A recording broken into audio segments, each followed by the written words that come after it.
Welcome, beloved, to the start of week 3 of our pull of the major arcana in the Fool's Journey or the Hero's Journey in this series of Living the Tarot at Grounded Oracles. I'm so excited you're here and looking forward to kind of unpacking the High Priestess, who is the next figure archetype here that the Fool runs into right after the Magician.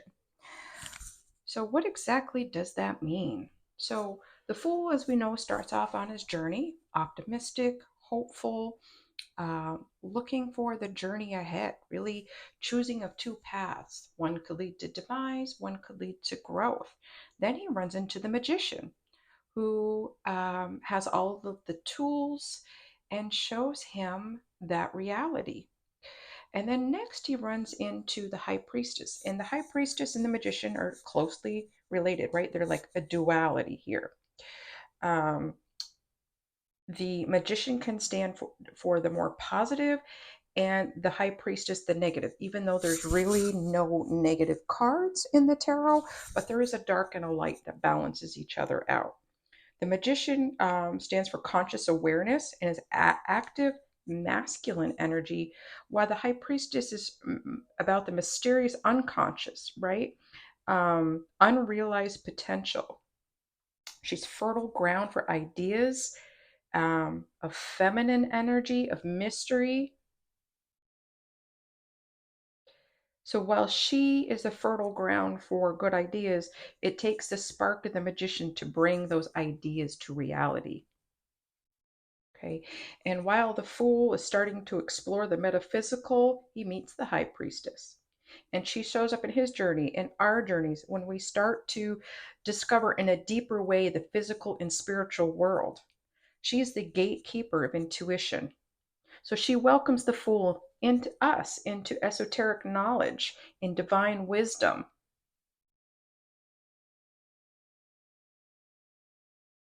and shows us that everything that is real is not necessarily seen, right? That spiritual world.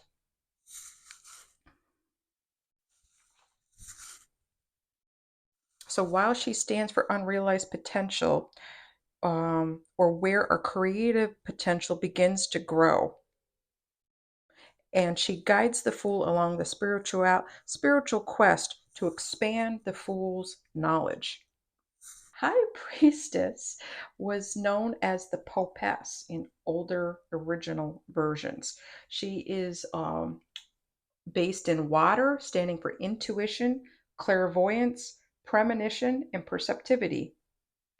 She has two columns of both sides of her, one saying B, one saying J. Some say that this comes from the Bible, right? Solomon's temple. The J standing for he shall establish in Jachin as Jachin, or B for Boaz is it is strength. Or sorry, in its strength. The B and the J.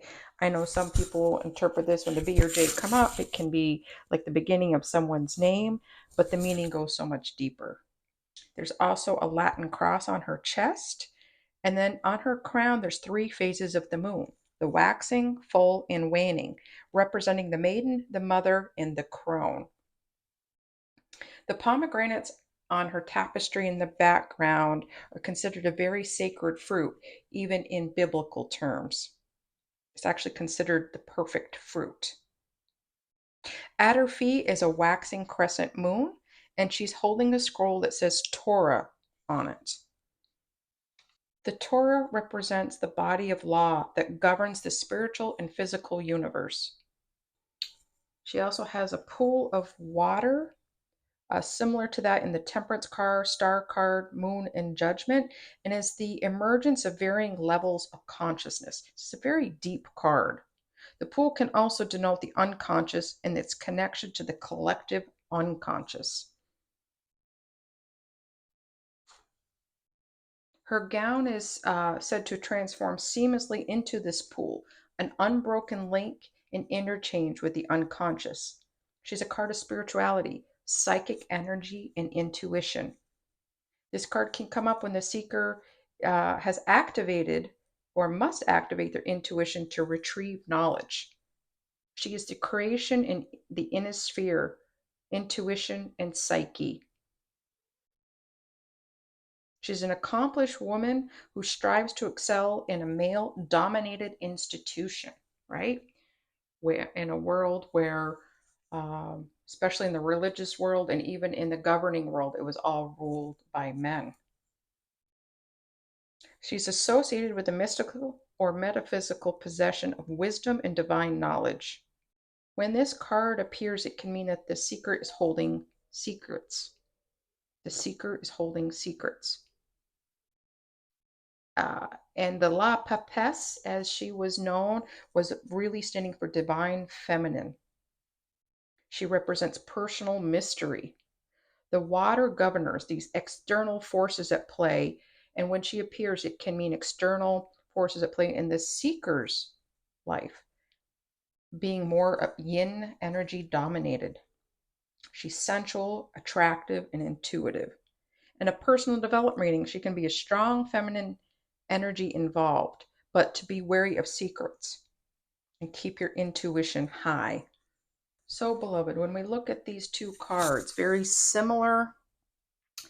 I'm feeling the one on the right from the Arcanum deck. She's a little more sensual, right? It just feels like you can feel that divine feminine beauty, like almost holding her hands in prayer with the key, right?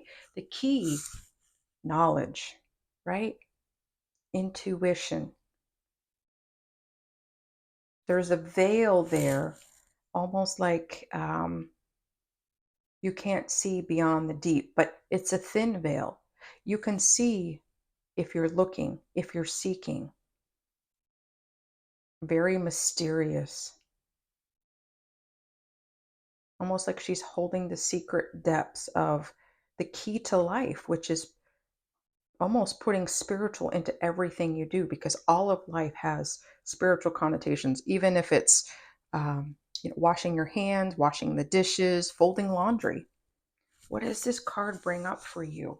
It's a very deep card that can be read in a multiple of ways in a reading. But to me, she brings peace, right? Peace and calm, and the invitation to go deeper, to look beyond what you can see. So, what in your life can you apply the High Priestess energy to, right? What in your life remains a mystery that you can go deeper in, that you can explore and be curious, bringing in that beautiful divine feminine energy? I encourage you to put this under your pillow and really meditate on this card this week, and be willing to be the fool, to be taught about the physical and spiritual worlds going deeper and where they combine and intersect, maybe in ways you've never explored before.